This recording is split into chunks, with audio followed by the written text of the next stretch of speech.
towards earlier on, less vulnerable to ganks. Okay, and we see a couple more bans coming in, as well as the Orianna and Vayne.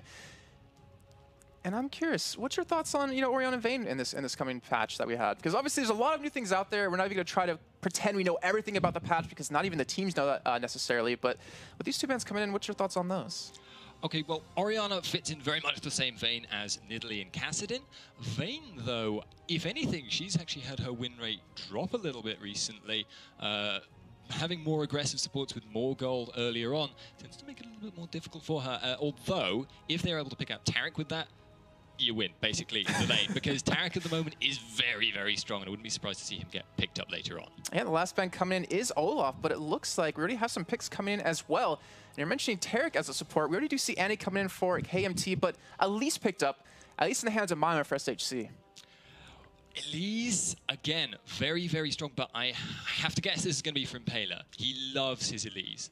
In the jungle Elise situation where you're just aggressively ganking really early on, he is just so good, and we've seen him pretty much carry Team Dignitas UK when he was with them quite often with that particular champion. That being said, the more wards around the place in general has a little bit attenuated the strength of that style of gameplay, but that doesn't necessarily mean that you can't make it work. And if anyone can, I think Impaler can. And I'm actually really curious to see Mimer on this team too, because we obviously saw him with NIP back in the summer split.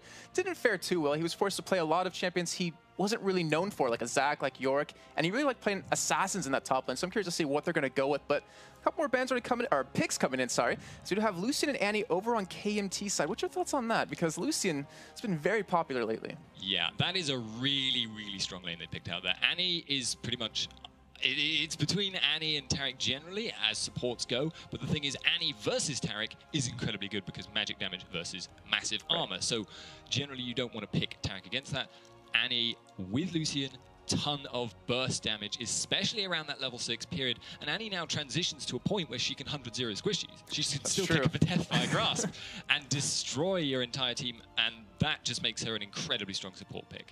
And to kind of counter that, we do see a Zyra and an Ezreal picked up. Now Zyra, I'm going to guess, is going to be going in the hands of Mixa as support. But I really like her range, though, against an Annie.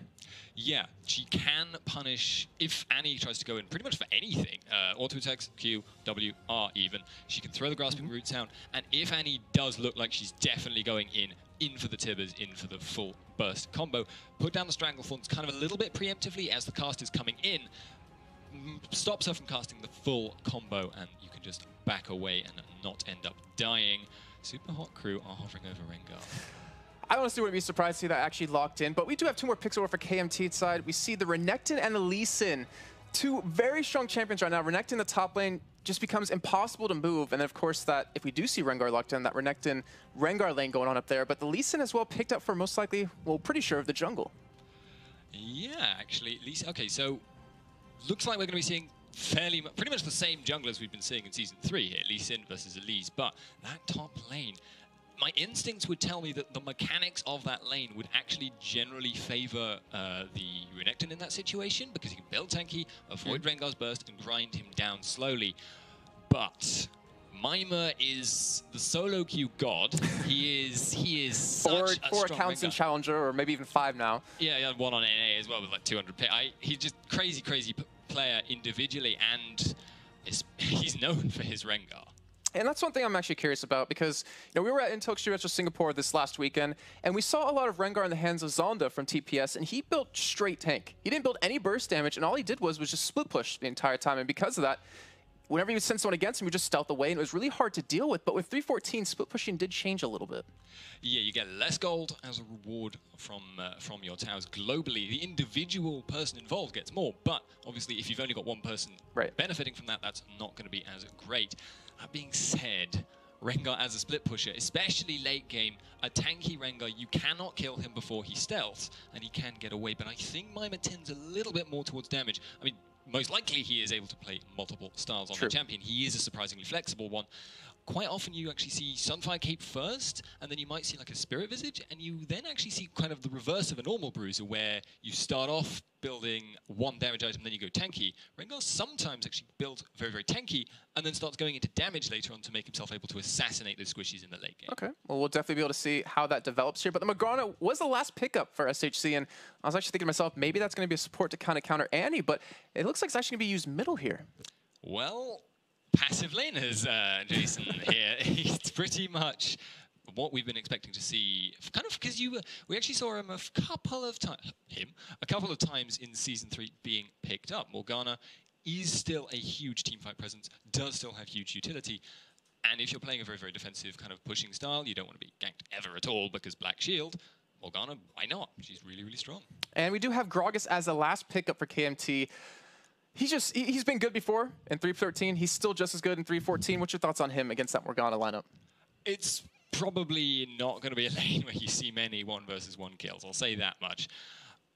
Gragas does roam very much better than Morgana. He's quicker around the map thanks to the body slam. He sets up ganks with a little bit more damage. But his teamfight presence later on might be a little bit weaker. I'm not going to call Gragas' teamfight presence weak here, but Morgana just has that ability to shut down your entire team, and it's the Fiddlestick syndrome where you can't go near him and you can't run away either because she slowed you and stunned you. Well, look at these two compositions that we have picked up here. Is there anything special you're seeing in terms of like how they're going to work in team fights, or one comp might be a little bit stronger early on?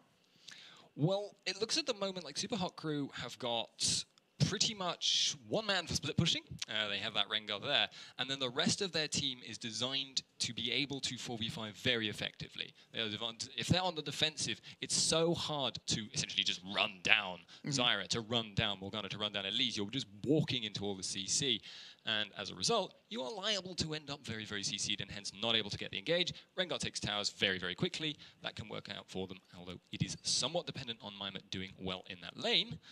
Again, though, he's pretty good at that. Okay, well, we are going to be getting into game just shortly here, and we already do have both teams heading up. But of course, this is 3.14, and we have ward trinkets. You know, what's your thought on those so far? Because we can already see on the screen, it's pretty much the same across both teams, minus that one little sneaky one. Yeah, the problem I think that a lot of people are having with the sweeping trinket is essentially it's got a longer cooldown than the warding trinket. Even at the base rank here, you've got like a... You can clear away the ward, and they will just straight up put it back again once the sweeping effect has run out. That actually can be used to bait people, but at the moment, it seems that most people value that warding trinket a lot more. But Annie, Moop's looking for it. Actually makes Vander flash away from that Dark Binding, so if anything, they do have that flash now gone. They did go for a 5-man group towards bottom and went for that straight push towards the blue, but if anything, they did get the flash away from Vander, and to me, that's kind of like, hey, Impaler, maybe you should gank bottom. Maybe you should gank that Annie now. Yeah, that is a very, very likely possibility. I would just say, though, that if you are invading in the current patch, there is a slight further advantage, to invading nowadays as compared to the way it was. It's a little bit more difficult because essentially you have First Blood is a lot less valuable now. So obviously that extra 120 odd gold is you lose that. But the bigger difference is the straight up fact that wards are not as available at this early stage. You see the supports generally starting with a gold item, so they don't start with like a stack of wards. And even if they did, they couldn't put them all out in the enemy jungle. So you can't just get that super deep warding done. Can't get that vision control early on. And that just devalues the whole concept of early invades. But that then means that people are less prepared if you actually do it. And Super Hot Crew did make that work for themselves. Well, KMT, they're actually going for a blue invade here. It looks like they will be able to lock this one away, and at the same time, on their own team, going to be able to take blue on this side as well. So they're going to be able to secure 2 blues right off the bat here. And Super Hot Crew, it's not the start they necessarily wanted going into this. Yeah, I think they were just so confident in their own level 1 fight, they just didn't predict it was even really a possibility they could be invaded in return. They left themselves open to it, and a lot of props there for KMT for seeing that opportunity and taking it. But it does look like they will be having to deal with that, kind of the repercussions from that for a little while yet.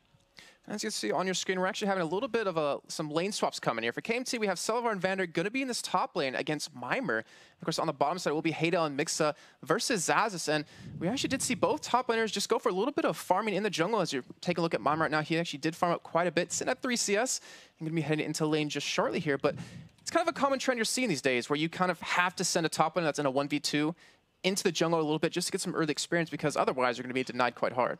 Yeah, it's you tend to either, if you have a strong early jungle clearing top laner, you just take him away, you send him to do a camp on his own. If you don't, you send him with the jungler. You send him to pick up a little bit of experience. Although, I don't actually know on the current patch if that has been affected by the difference in the camp's experience values in total. But regardless, though, Rengar was able to pick that up. Much the same going on in the bot lane. And it does look like, well, actually, it's a little point I would like to note, is that...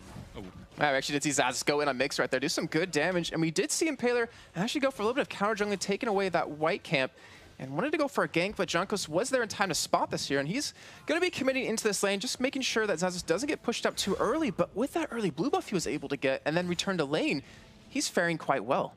Yeah, if you get an early blue buff on Renekton, that cooldown reduction, nerfed though it has been, is essentially directly sustain and it's wave clear. That's really, really helpful to have. And it just means you get to sustain in lane for longer, although he is being babysitted quite hard, but that's a very dangerous lane. If Heidel gets caught, that could be bad.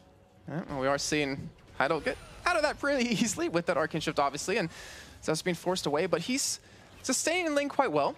And Junkos is committing a lot of time here, and you know, what's your thoughts on, obviously the little bit of jungle changes we did, well, not little, but the jungle changes we did see come in where, junglers can't necessarily get that level 3 before a solo laner is level 1. Yeah, having to clear an extra jungle camp just orientates it a little bit more towards farm junglers, but in this situation, Jankos is just making sure their tower stays up. They know they have a faster pushing lane in the top lane, but that could well backfire on them. Mimer is hanging around in the area. Yeah, and Impaler did come up there just to kind of, I guess, push things out a little bit here, but I don't really think, at least in my opinion, Mimer and Impaler have a lot of kill potential here, but it looks like they want to go in. Looks like they do get the flash. Cocoon onto Vander. He's getting very low. He's getting ignited. Remember, he doesn't have that flash available, but a great stun coming out of him. First blood goes to Mimer. Now Impaler being forced to run away. Silver actually flashes, picks up that kill, but now it's Mimer versus Celavar in a 1v1 here. Mimer, he's just going to back away, give that one up to Celavar, but in the end, a 1-for-1 trade with Mimer getting that first blood. Yeah, and by this point, the lower value of First Blood has disappeared.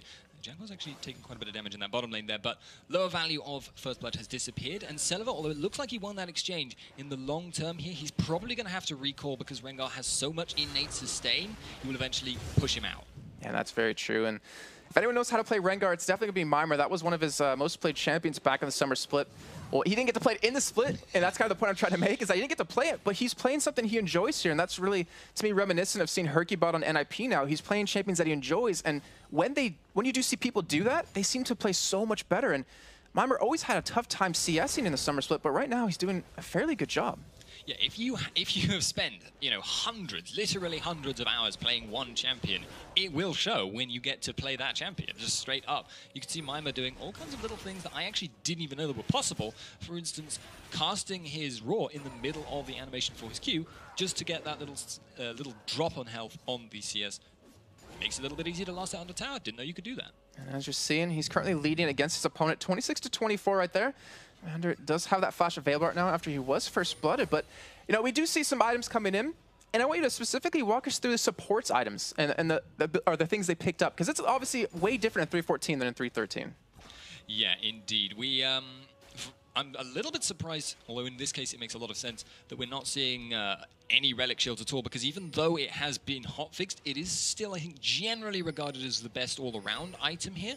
But if you're picking an aggressive lane, getting the Spell Thief's Edge there is a very, very strong choice. I'm just keeping an eye on that mid lane there, because Impaler is turning up to steal some farm. Regardless, though, it does look like the bottom lane might be the source to engage. And we do see Jankos coming in from the sides. As is chasing down Mixa, going to be very squishy, but he's forced to flash away right now. And all it takes is one Lee Sin Q, but he misses it. No, Mixa's going to be able to escape now. Heidel trying to turn the damage around. And in the end, they escape with only blowing a flash, and that could have been so much worse. But in the meantime, you're seeing on your screen Impaler going for a blue still here. And remember, they didn't get one single blue buff in the beginning of this game, and they might be able to take this one away. Yeah, he has to clear it very, very quickly here, though, because they are getting encircled. Xaxus may look to jump over the wall, but he could get caught himself. And he does actually just slice and dice away, and overall, a good job by Super Hot Crew to turn that one around, considering they were down very early on with those two blue buffs being gone, but keeping away from Overpow, and ideally being able to give this one over to Moops. How's that going to fare for them? It just means that Moops gets that pushing advantage. He can push out, he can push Overpower to his tower and eventually run him out of mana. Gragas isn't going to run down very quickly, got that Chalice already. But that gives you more opportunities to then roam, make ganks happen. I mentioned Gragas is maybe a slightly stronger roamer, but that won't matter as much if he doesn't have the blue buff available. Yeah, that's very true. And right now you do see a little bit of a CS lead for Moops, but you obviously would expect that coming into a range versus melee kind of ordeal in the middle. But it looks like we will see Impaler come over and give that blue buff over to Moops right now. And overall, laning phase has been quite I want to say slow a little bit, because I just want to point out that, you know, 313 versus 314, at least your thoughts on it. The laning phase has changed quite a bit. Yeah, it's generally more defensive because there's more wards around. Junglers are less able to make stuff happen, so they spend a little bit more time farming, which coincidentally is also more valuable to them, gives them that extra bit of gold. But Impaler is coming in on the mid. Oh, it's actually, well, it's a Gragas. I mean, obviously, he was changed around 314. If he doesn't hit anything with that body slam, he'll have a ridiculously long cooldown on it, but all it takes is one. That's all it takes to get away. Yeah, he tried .gif right there. I mean, it's just not easy to do. And if Gragas decides, well, I think you might be here, I'm going to play very defensively. However, though, Impaler is going to take the opportunity, because he's got that blue buff on his mid lane, and because they pushed it out, to now go for the Dragon with their 2-on-1 lane. This is a very ballsy play. Obviously, you do have Zyra there. You do have little spider lanes to tank it up, but Zaz is sticking by the side, trying to go in. Dominance is popped. He's going straight in, but it does get taken by Impaler. Now, he's getting very low as he does repel away, but he's not going to drop anywhere specifically, as Zaz is now being chased down. The Cocoon is actually going to miss here, and Zaz is going to flash and actually escape that one. So in the end, first Dragon going over that super hot crew. Yes, indeed, but Impaler might not get out of here. He's in a horrible his flash is almost up at least, and it looks like he's actually going to be able to walk away from this one scotch-free. And Impaler, he's not very tanky compared to Jankos, who is able to build that Madrid's Razor and even has a health crystal behind that. Yeah, I get the feeling Impaler's sitting on quite a bit of gold right now. Yeah, nearly 1,000 up in his particular pocket there. So when he goes back, you may see him actually build a little bit more damage. I know he likes to build Haunting Guys. I saw him build it on a Moo when I was spying on him in solo queue earlier. Mimer taking a lot of damage in that top lane, being forced away from the tower. But Impaler will be able to get there, I think, to help him out. Yeah, and it looks like he's actually going to back away from here. Not feeling too confident to be able to lock this one down. But with the wards, just like you said before, Silver able to put one over the wall with that warding trinket. It's going to spot Impaler coming in. He's not going to be able to get a gank off here. But if anything, it does stop Mimer from getting, I want to say killed, but he still has an ultimate up. And it's going to be very hard to pretty much burst him down. It's the tower race right now, but they were kind of zoning him out, because even though he wasn't going to get killed, they couldn't like flash ignite kill him. If he went too close, if he went to get any CS at that point, a couple of rotations from Annie and the full damage from Lucian would probably have been enough to take him out. So he was being a little bit scared at the very least, and decided to call in the help from his jungler. Yeah, he was being a little bit cautious here, but we do see Zaz actually getting dove bottom. Stringthorn's going to miss, but the Azure ulti does come across and hit him. But Zaz is actually hit up flash before. He's going straight for him, and we see the safeguard coming from Janko, saves his life, and now he's going head-to-head against Hado. Looking to pick up the kill. He does have that red buff, dodges the grasping roots, and it looks like he should be able to pick this one up. But Hado, will he have his arcane shift up in time? No, he doesn't. Jankos closes that one out, and an amazing turnaround gank coming in from him. Yeah, just always in the right place at the right time, but that does mean that there is a commitment in that bottom lane, and that is why Impaler is now hanging around in this top brush. Mimer could stealth to start off the gank, remember. If he leads in with the root, it would be really dangerous. There it is. You hear him actually going for the stealth up right now. He's getting those 5 stacks up. He's going to be looking for something here. He looks like he's going straight for Celavar, and actually doesn't do anything with it. I don't know, maybe a little miscommunication right there, but Celavar escapes that without taking any damage, basically. And Vander going in with the Tibbers, getting Mimer very low. It looks like they want to chase this down, but they're not going to be able to catch up to Mimer. He's going to be able to escape. And in the end, I don't know, that was a little bit confusing to see on a Super Hot Crew side, where now they're most likely going to lose the turret for it. Yeah, the problem, I think, there was that they were just not, Impaler didn't want to risk Celavar getting the full damage load dumped upon him, and then just jumping out with his flash, which he had, and his E. If he had done that, and then they turned around as we saw there, that would have been an even deeper commitment from Super Hot Crew, and they would have just been taken out very, very summarily. So, nice calling in a way, but it seemed like Mimer wanted to go for it. Jankos now going for a little bit of an invade here, but actually Moops will be able to spot him here. Goes for the straight ultimate, then the Dark Body behind that. Now Mixa coming in. What is that? An amazing grasping roots coming in over the wall, catch him as he's jumping to a ward, and they pick up an easy kill. That was just very, very good prediction, but Zaxxas is going in. Oh, he's going in on that bottom lane. He's looking straight for Haydal here. We already had that flash bone a little bit earlier, but he's being forced to back away now. Not really fair in his chances this time, but he's still sticking around getting some CS. And speaking of CS, it looks like he should be able to escape this one. I don't think they're going to be able to kill him under turret. Well, we have to hold on to that for just a second. You see Moveson and Paler coming around for that blue buff yet again here, but Overpow, he doesn't want to let this one go.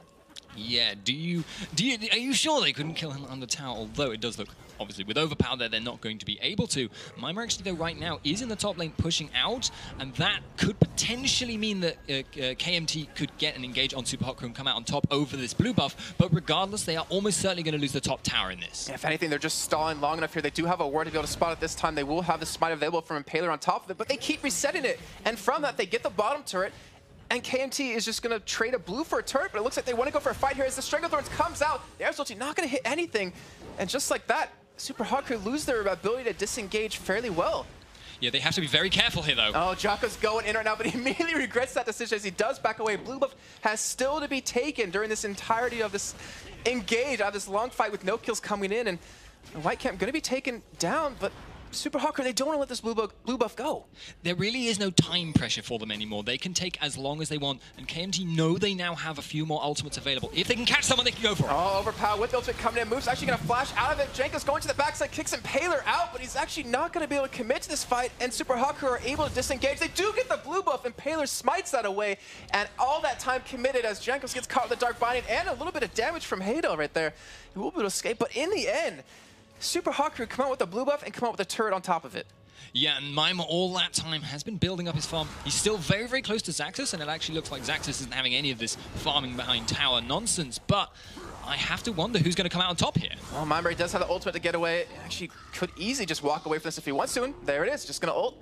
And that's what makes Rengar so damn strong these days. You can't really lock him down unless you have some sort of vision to stop it, and if anything, he's doing a fantastic job of keeping that CS lead. And speaking of CS, we should probably talk about it across the board. You know, Mimer 83 to 80 to Xaxus right now in that top lane.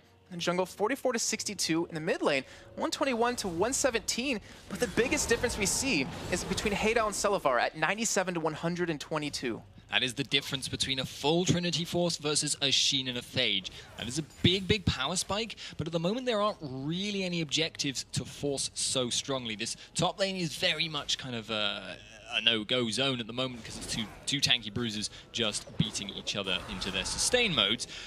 But the dragon did just pop up, so I wonder if Impaler is going to go straight for it, actually. He could, potentially. Looks like he might actually do that. If anything, though, he's going to ward it up here, and with having Xaxus backing away from that top side, maybe a little bit kind of cautious about it. Not knowing exactly where he's going, but Mimer will be coming down from that top side, and Dragon definitely has been changed quite a bit in 3.14, which I'm sure you can go to in just a second. But, you know, both these lineups, you mentioned before, that it's really hard to engage on Super Hot Crew as there's so much disengage. How is KMT going to even try to bypass that? Well, at the moment, they're not feeling too pressured to force an engage. They can just bide their time, wait for an engage, and at the moment, much capable of pushing just as fast as Mimer is, and they can obviously straight up team fight as long as they're not trying to force it too hard. But as time goes by, Mimer will push faster than Xaxus, and that could become a problem for them, but the Dragon is the point of contention. It's going to be kicked off here, and it's actually dropped very low. Janko's going to be going in here. He actually misses a smite battle, and Paler does get that one, but what will Super Hot Crew do? Will they go for a fight? And Paler, all by himself, does have that flash of escape, though, if he needs to. Gonna pop back to Spider Former Selavar now. Fancying his chances as Xaxus forced to pop that dominance inside the pit. And you see Impaler, he's just going to jump up. Mimer now very low on health. The ultimate coming out of Gragas, but it's not able to kill anyone just yet. And now KMT chasing them down. We did not see moves taking down Jankos, but now Xaxus getting very low with the Stranglethorns coming down, hitting no one. And KMT is just going to back away in the end, losing one person and losing Dragon.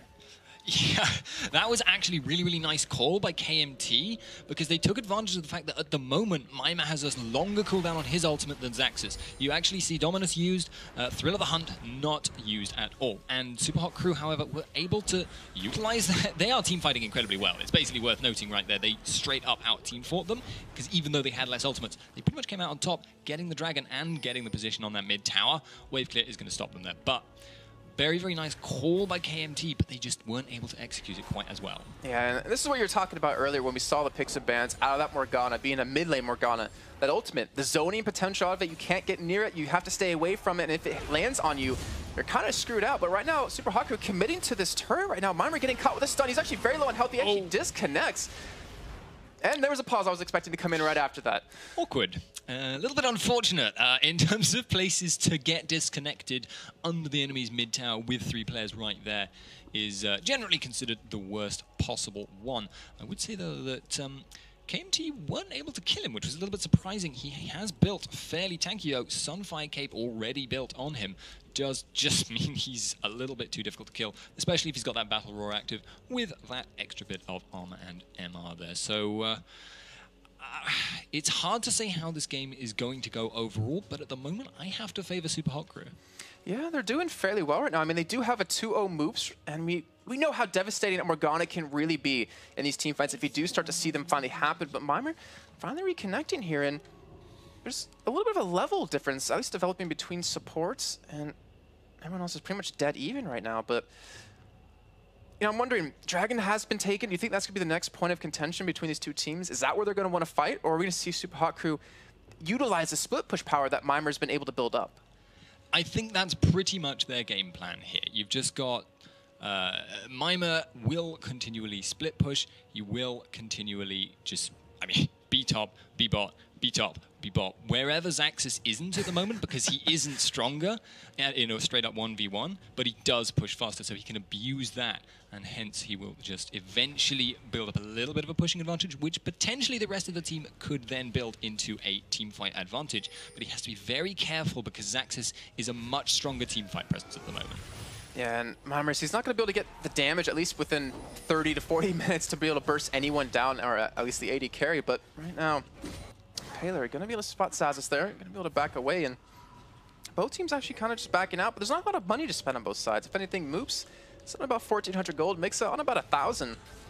And I'm actually curious on your thoughts on this, because we saw in OGN, a lot of people still picking up a Ruby Sightstone, even though you're limited to 3 wards.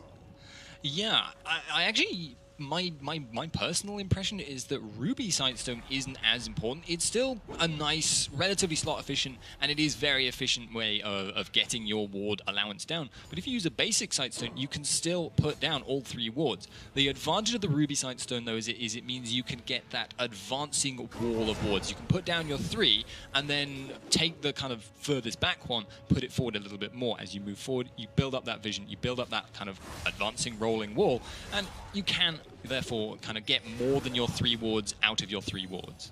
Yeah, and also you get a little bit of extra health on top of that, which can definitely help out in these fights when you have really bursty people. But that's also one thing that I wanted to talk about, is that we mentioned Vander, you know, on this end, he could get the damage potentially to one-shot someone with a DFG, but you're seeing him build a typical like 313 support style. It seems like the teams haven't really adapted too much, or at least their playstyles, to what 314's brought to the table, which you can honestly kind of expect being so early on in the patch.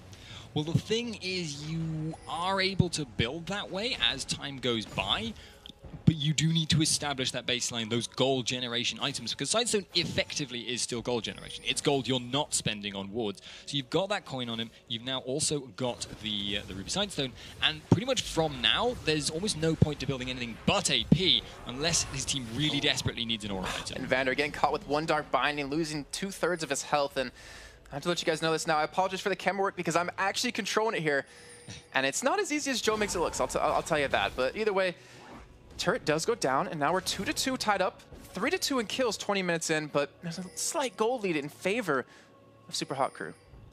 Yeah, they are building it up, and that is a very worrying sign for KMT. They need to build an advantage now before Mimer gets to be a little bit more difficult to deal with, but Zaxxas in top. He's getting ganked here. Stringathorn's coming out, but he actually flashes past it. He did dodge the grass roots on top of that, so another ultimate committed to that, as another pause does come down. I'm not actually sure what this is about, but Zaz's doing a phenomenal job of being able to dodge, you know, dodge the CC train that we had coming in for Super Hot Crew, and in the end able to keep his turret alive, because as you can see on the minimap, KMT is coming in hard. Yeah, Zaxxas, Renekton, really immovable block. That is not the problem for them right now, though, because Super Hot Crew, they know they forced out his dominance. They know they can just continue doing exactly the same thing, and it's kind of on KMT to do something. Oh, wow, and you're seeing Hadal drop very low. Celevar actually flashing for it. That was straight a one-on-one duel, and you're talking about the burst damage that Lucian could have and him being a total Trinity Force ahead, as obviously things haven't evened up, but he just asserted his dominance in a very harsh way. Yeah, Ezreal a little bit low to start with on that one, and if Celiver had full the next rank of his ultimate there, probably would have resulted in a kill, and that would have been really, really scary, but this could be an engage. Oh, we do see the Gragas ultimate come out as well as Moop's going in for the ulti as he immediately flashes away, but not in the best of positions as you see Jankos off the side killing those Wraith camp. But a little bit of a funky engage from both teams. Yeah, an awkward moment where both teams are flashing away from the other one. So I think both teams there were predicting there was something kind of off-screen, something they couldn't see, that obviously there wasn't, and they both just kind of awkwardly walk away now. Well, we have to keep in mind there's a lot on the line here. Remember, this is for the 2014 LCS season for the spring split to play, or their chance to play up against NIP, SK, or Meteor Makers, and both these teams definitely not taking this lightly. But right now, Celivar going for a bit. I want to say, not split pushing, but going for some farming here, and he's been able to maintain this CS lead that he's built up across these last 21 minutes. Yeah, he's not just maintaining it, and this is one of the things, the map pressure exerted by Rengar split pushing gives your AD carry that chance to kind of get his farm because he's able to just clear out the waves, but they're fighting over red. Wow, and Jankos actually smites it, but doesn't hit it. Hadel's able to steal that one away with an auto attack, and just like that, Hadel able to pick up a red buff for himself. Just gonna check, yeah, he did get that one just to make sure. And right now, Super Hot Crew, they're not actually going for a split push right now. That's because Dragons come up in about 8 seconds, and they could potentially take it down very quickly. They're getting the positional advantage by getting all these wards down, and this Dragon will be spawning right now. Yeah, they've got a very fast Dragon clear, and the fact that they have so much disengage kind of also works into them picking people off if they try and contest that Dragon. However, KMT taking the advantage themselves, they're going to push that mid tower, but will they get engaged on? Oh, Ezreal ulti hits all four of their Mimer going to be going in. He's going to land the stop, or the stun onto Celivar, but the Gragas ulti coming in, Mixa getting caught with the String of Thorns. The positioning is so perfect right now for SHC, as Impaler is going to be going in, but Hadel not in a great position to make any kills happen just yet. And will he chase this one down? He's going to be looking for Xaxus here, but he's so damn tanky. He does have that red buff for the slow. And it looks like we will see one kill traded over in favor of KMT, even though they're the ones that ate the whole brunt of the damage from Super Hot Crew. Yeah. The fact that they are so strong at disengaging kind of parallels them, though, when they're the ones trying to force and engage. They were put on the back foot there by KMT with the positional advantage, and as a result, they were kind of unfortunate in that situation. Because they took more damage, that's kind of meant KMT have had to back away from their own tower in turn. I'm not sure who's done more damage on the towers there overall, but not a bad situation for Super Hot Crew because they're hitting an inner tower. Yeah, they just got actually down to about a third health right there. Great job by them to respawn immediately to the little bit of fight that happened, and that back animation's pretty sweet out of that skin out of Morgana. But KMT, they noticed they're backing away, and Mixa getting caught here. He's getting bursted down quite quickly, down to half HP. And KMT, it looks like they want to go for pushing this turret. It's already very low. But Moops, he has his ultimate available. He doesn't have his flash, and that's one thing that worries me as we get to like major team fights breaking out between both teams, is that that's his only form of engage, is to pretty much flash in there and try to hit as many people as possible with the ultimate. Yeah, and that's, again, why they're so dependent on Rengar split pushing. I mean, I'm saying it quite a lot here, but that is essentially the game plan. And if that game plan doesn't work, if they end up getting engaged upon, if Lucian gets so farmed that they are able to just siege down towers straight up, then Super Hot Crew could fall apart really badly. And right now, he's been lengthening his lead a little bit here, but he must be sitting on quite a bit of gold. It's on 1,400 right now. Hasn't picked up a new item in quite a while, I have to say. But across the board, is there any items that really stand out for you? Because, you know, look at the top laner, is Mimer able to finish that Spirit Visage. Xaxus hasn't been able to complete his just yet. Yeah, I'm actually a little bit interested to see that Jankos here is building an Aegis of the Legion, because I was talking with Copenhagen Wolves Amazing, his jungler, and he literally said to me earlier, Aegis of the Legion on junglers now is trash. So I'm a little bit curious as to exactly why this is. Obviously, they're up against a lot of AoE magic damage, and it may just be that this is a case where they don't actually want their support to be building it, even though they would now have the gold on this patch, just because Annie has very good scaling herself. Okay, well, very interesting to see. And we did have Moops actually steal that blue buff away from Overpower yet again. I think Overpower has yet to get one blue buff this entire game. That's really got to be at least quite annoying for him, but he does obviously have the cooldown reduction and mana regen from the Holy Grail. But Impaler being pushed up very aggressive, and there's a lot of wards down on the top side of the jungle. It kind of says for both teams that Super Hot Crew, they want to go for a fight there. They want to push that direction. Yeah, they continue to get the vision control, and they will continue to kind of work it in exactly the same way they always have done.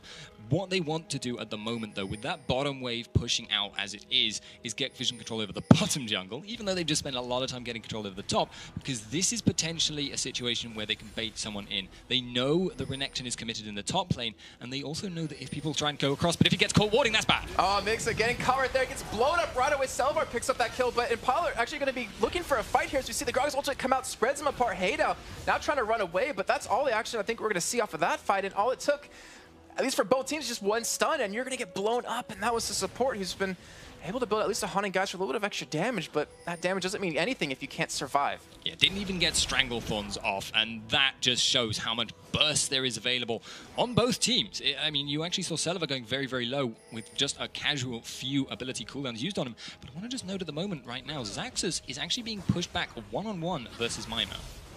Yeah, and right now the mid turret's going to be going down here for Super Hot Chris. Haydow actually arcane shifting in, and I want to point something out. The warding trinkets, they have changed completely. We do see the lens picked up for Impaler, so he can clear up the vision, obviously. But look on KMT's side. They went for 4 of them. They immediately switched from, you know, from the extra wards they're going to be able to gain to being able to clear out the vision that SHC's been able to put down in their own jungle. Yeah, as time goes by, the sweeping trinket becomes much more valuable because you can't get that anywhere else. You can just buy wards, and although at the start of the game the warding trinket is obviously going to be incredibly useful because you can't really afford to start with wards, you can't get sweeping anywhere else, and that means they now have a little bit more jungle control. That being said, are they going to force anything right now? I have to say the Dragon seems like the next point of contention in another minute or so, but all they're really doing here is slowing things down a bit. Yeah, I'm a little bit surprised to not see more lenses picked up on Super Hot Crew's side, because they've been caught out just now, obviously with a ward where Mixa was the casualty of that little bit of an engage, and they want to be able to deny the vision so they can keep all this gold for themselves and deny the gold from KMT, and yet they just haven't really been able to right now. Well, they are a little bit less reliant on making absolutely certain they have gotten control over the area. They're happy so long as they're able to get wards in. They don't really care if KMT can also see what's going on there. They just want to make sure they've got as many wards as they possibly can so that Rengar can then run away as soon as something goes wrong. As it happens, though, Zyra could potentially get caught here by Jankos. He's over the wall, but Impaler may turn it around. Impaler, yeah, there to back him up. The Cocoon, unfortunately, going to miss out for him. We do have Vander coming down from that bottom lane from the base, and Whitecamp going to be taken away by Impaler. And it looks like they're just going to back out. But look, Mimer, he's here. He's ready for this dragon. They have the timer on it, but so do both teams. But here again, we're seeing Super Hot Crew. It's difficult to engage upon them. However, this time KMT are a little bit closer. They have a little bit more vision. But flip side of that, Super Hot Crew will clear a little bit faster. It looks like there's going to be a much more protracted engage this time. And we do see Overpower coming down from middle. The Dark Binding does land, but that's not the target they necessarily wanted to hit, but they're getting some good chip damage onto him.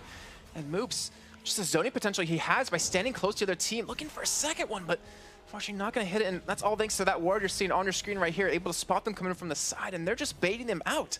KMT, they have the choice to, you know, all right, we'll forget Dragon, we'll just push middle, we'll get a tier 2 turret on you, but they're committing to this fight. They want to make it happen, or at least stop this Dragon from going down.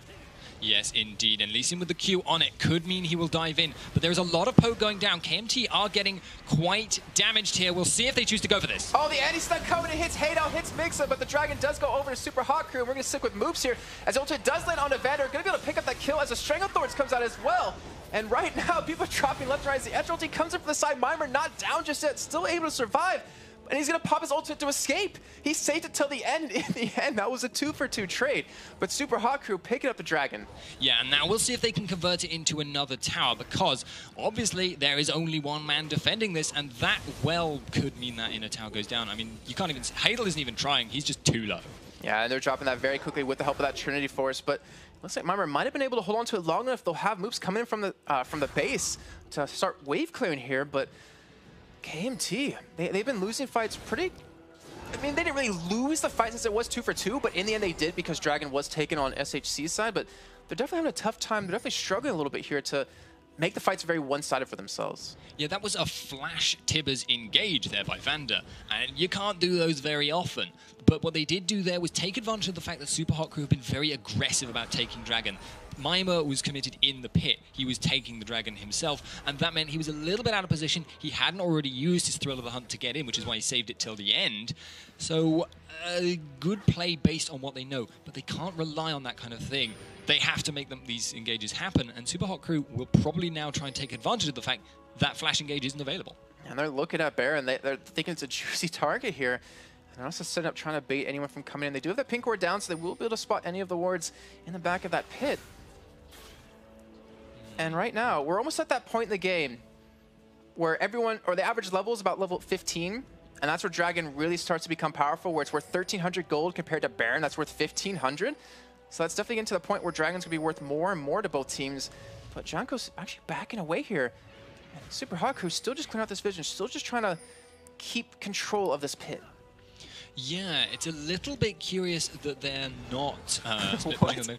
Yeah, that's actually a bug in the current patch. Baron sometimes randomly aggroes. So that's quite bad, actually. That's really annoying. It's the way it should be. See someone coming into his pit to kill a ward, they should be able to get angry and kill someone, but looks like they're going to be able to clear the ward yet again. Janko's returning, and they have the vision on. They have the potential to go for it, but they're engaged. It has to be like a cocoon or grasping roots, and it makes like sticking around, but the rest of the team going to be backing out here, and KMT going to go back to farming away.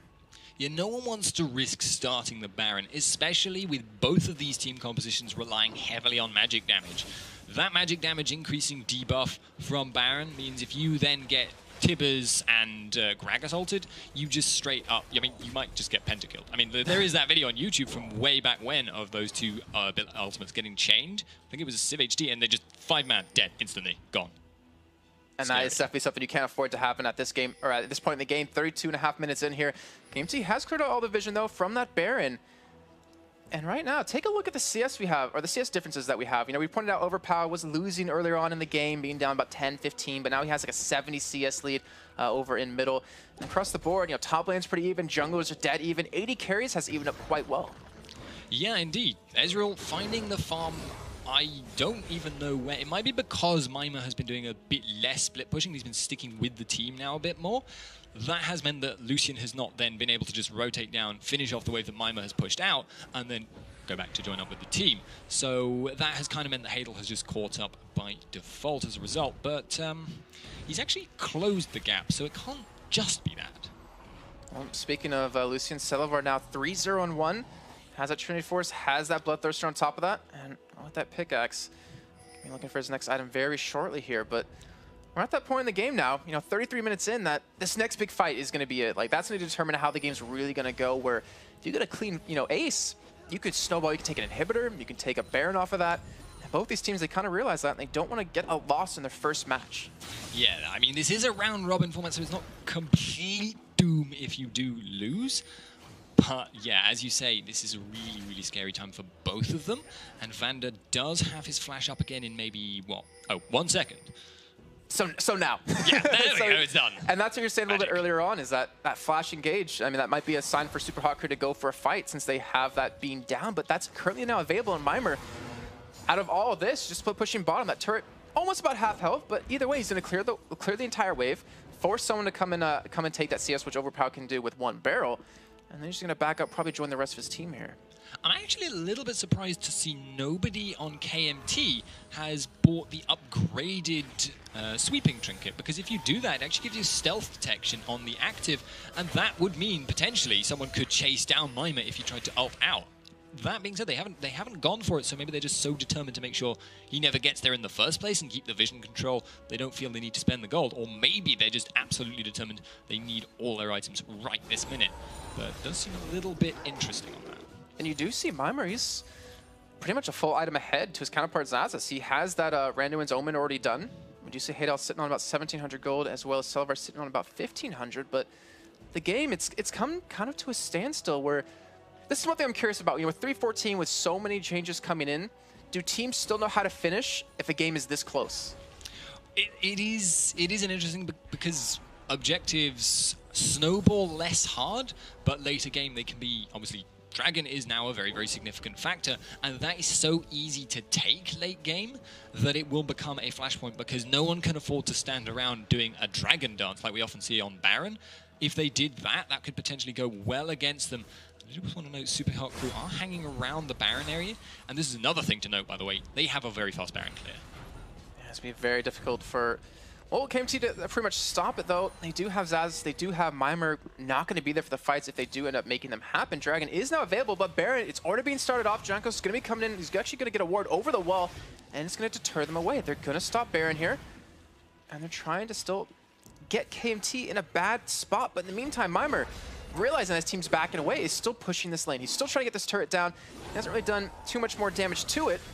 And now you can see them go fighting each other, but in the end, no one's going to die off of this. Oh, Baron actually was taken. Sorry about that. My camera work is terrible as Impaler does get very low. And it looks like they're trying to back away. Moves using that Black Shield on himself, able to actually not escape here. Salvar was able to pick up the kill. Haydal going to arc and shift over that wall. And that Baron, just like you said, very quick team to take it. They took it instantly right there without me even expecting it. And now Impaler, he's going to go down. Yeah, it's actually it's a new bug in the patch. The Baron sometimes just dies. You one-shot it. I'm telling you this, Can't not tell for if your you're feelings. trolling me or not. I feel like you are. I've got to admit, I wasn't actually looking myself. It just happened that quick, and you were saying they're a very fast team to take it, and they took it in about 10 seconds. You know, we're looking at Mimer trying to split push onto Zazas here, but they get the Baron, they lose 2 people, and they might lose a turret now from that too. I've got to say the Baron is probably worth it for them, though, especially now with Ezreal pushing in this mid lane and Mimer going to join him there. It will give them that advantage. I mean, we've seen all of this pussyfooting around for a very, very long time, and they will now potentially just be able to barrel down certain lanes. For instance, Mimer now significantly ahead of Xaxis. He doesn't even care about his damage. He's tanking the tower. And they're going to be able to get that one, too. They're looking for a kill on Azazis as they do get, well, the slow on Azaz, but not enough in the end. Janko's actually going to be going for an engage here. Looks like they fancy their chances, but Haydal, I don't know, he's too strong in my opinion. He has that last whisper. He's going for the damage here. There's no one really there to back them up. Just as Overpower coming in from mid lane, looking for a Gragas Baron, maybe trying to hit someone as Mimer's still very tanky. Haydal does escape the knockback, but still takes tons of damage as he's forced to flash right now. Zaz, Overpower able to slow him down, able to stun him. Haydal not going to be able to survive this. He goes down. And now we see in the back, Mimer trying to go for Silvar here. Gets him low, but he gets healed, and he's able to escape this one. And just like that, Haydal just getting popped. Yeah, but I want to actually note there that the reason that didn't go better for KMT, they could have potentially got more kills there. Celiva was coming in from mid lane area, looking for the cleanup, got caught by Zyra, took absolutely tons of damage, and very nearly got caught by Moops as well, and that would have ended up killing him. So he was very much delayed, had to run away, and obviously, therefore, wasn't around for cleanup. But you did, I mean, we do have to point out, though, how much KMT committed for that. They used so many flashes, they used everything they possibly could to make sure to lock down Haydal, who's probably the slipperiest member, well, I'd say second slipperiest member, right behind Mimer, of their team. But in the end, they're heading kills. They're up 9-5, 38 minutes in, but they're still down 5,000 gold. Yeah, and obviously Baron is still on several important players. I mean, well, okay, no, supports are important too. Okay, but they're people. Don't worry. Yeah, they count. Supports are people too. Quotes for the ages. Mimer there though. The fact that Mimer still has his Baron buff, that is probably the most important one because of this split pushing style, because of the fact he is willing now to tank towers using that Baron regen while Renekton is wailing on him. So if he's able to push up to a tower while that Baron buff is still going, he has almost nothing to fear and he will grind towers down. And he's working towards that Triforce that you mentioned a little bit earlier, saying that he could build some damage after getting a little bit tanky here, but the Bone Tooth necklace coming in for him, I don't believe it actually has any stacks right now, and I don't know if I'm fully convinced about Adam. You might be able to prove me wrong, though. It's an interesting choice. It is strangely cheap, though, for this stage of the game, because as the game goes on, your item slot efficiency gets much more important. And yes, all of the stats on the Bone Tooth Necklace are really important. And yes, Mimer is now looking very, very strong and could potentially get some stacks on it. But even if he got it full stacked, although it gives him things you can't possibly get anywhere else, I have to question the value of that compared potentially with, say, another damage item. But obviously, it is Mimer. He probably knows better than me. He has 5 more challenger counts than I have, I'll tell you that. But he's actually going straight up to the turret, just like you mentioned before. Going to get a quick Q onto it, but not take it down just yet. Not even that much damage in the end, but he's still pulling multiple members of KMT away. You see 3, 4 in that vicinity right now, trying to stop him, make sure he can't escape. In the meantime, Haydal and Impala are just going to be pushing bottom here. Yeah, that's basically what Miałem did there is just, I am now giving my team a 1 free rotation. It didn't cost them anything now to commit Hadel and Impaler down to that bottom lane, and actually Celiver. Oh boy. He's on a ward too. They're going to land the Grass Roots. The Dark Body not going to land, but he's actually going to cleanse out of it with that QSS, and he's going to escape. That could have been game-changing right there for Super Hot Crew, but in the end, they do force him back. They're going to look for this turret here. It's already very low in life. They should be able to pick this one up. Yeah, that still gives them advantages, just not as many as they could potentially get. Vander was... Wow, Mixa almost got one shot right there by that Gragas barrel. Overpower, 400 CS almost at this point. 004. His items are ridiculous right now. And they're looking to hold on to this. I mean, with the wave clear they have, it looks like Super Hot Crew won't be able to get the turret down. Yeah, and actually, it looks like KMT are the ones looking for the engage here. I'm not sure if they can pull this off though. Impaler, he could get slowed by Celivar. He actually doesn't get the auto attack onto him, and it looks like they should be able to walk away from this one without much happening as the... Wow, the Colin doing a decent amount of damage to Impaler right there, but not enough to pick him up, and forces the rest of KMT to back away. And you can see on this top lane, that turret has not changed in health yet. Yeah, the culling there, if he had been able to land all the shots by some Matrix magic there, he could have potentially gotten the kill there. But even if he doesn't hit, he knows it's got a massively short cooldown. I mean, look at it, 50 seconds at this point in the game. That is a really, really short cooldown for such a powerful ability at this stage.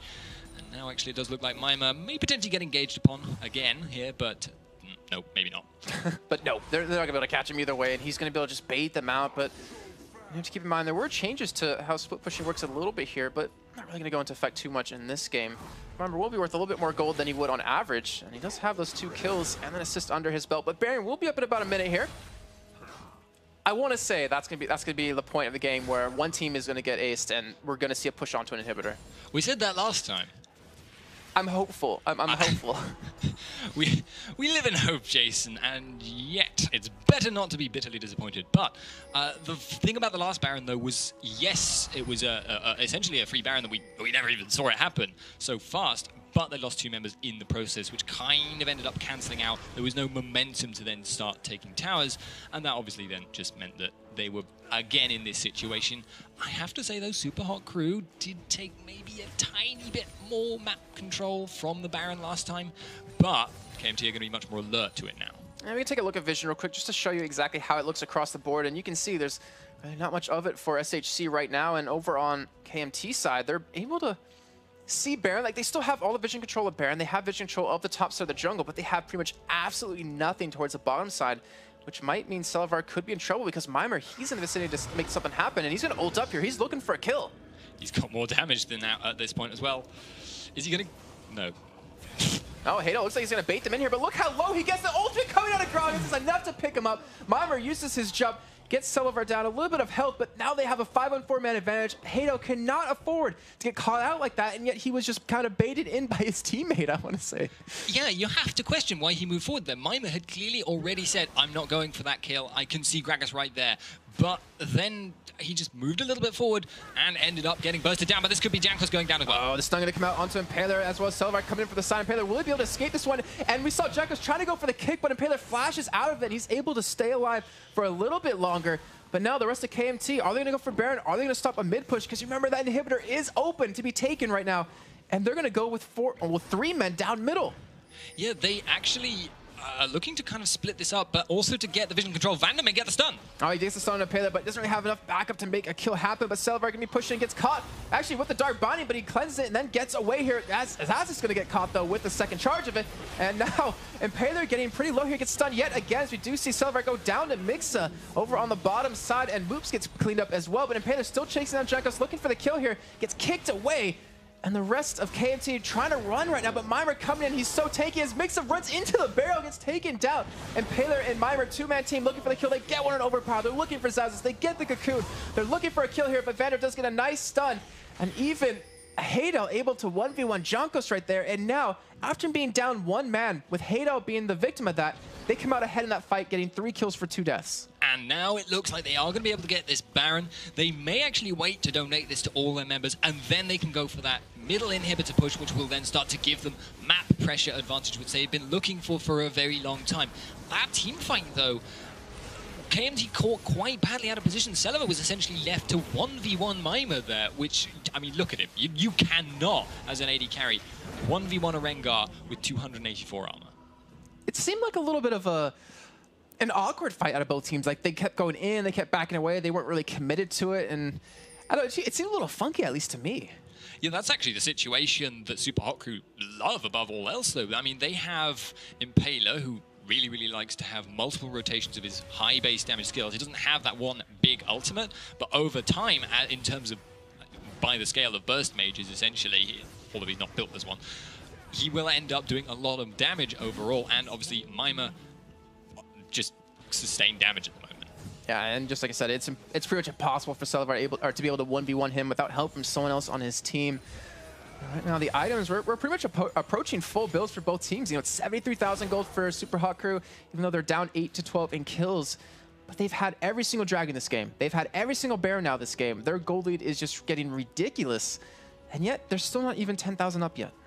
But this is the thing. Objectives now, dragons, barons, less gold overall to be gained from them. And the other thing is that because it's been such a slow-paced game, those individual spikes have never been enough to really completely put one team ahead of the other.